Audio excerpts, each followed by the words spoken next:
খুলনায় জজ কোর্টের সামনে জোড়া খুন গুলিও কুপিয়ে হত্যা। মৃত্যুনগরী খুলনা।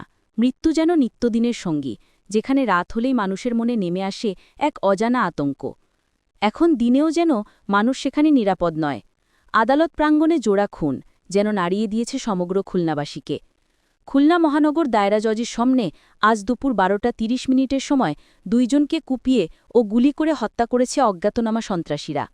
নিহত একজনের নাম ফজলে রাব্বি রাজন, রূপসা উপজেলার বাগমারার দক্ষিণডাঙ্গা এলাকার ইজাজ শেখের ছেলে, ও অপরজনের নাম হাসিব, সে খুলনার নতুন বাজার এলাকার মান্নান হাওলাদারের ছেলে।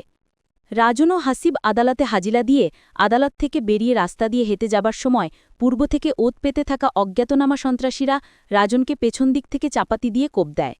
এতে রাজন পড়ে গেলে মৃত্যু নিশ্চিত করতে রাজনের মাথায় তারা গুলি করে।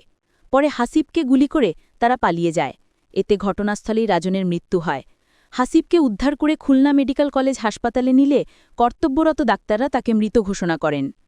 এই জোড়া খুনের ঘটনায় খুলনা জজ কোর্ট সহ সমগ্র শহর জুড়ে এক অজানা আতঙ্ক বিরাজ করছে।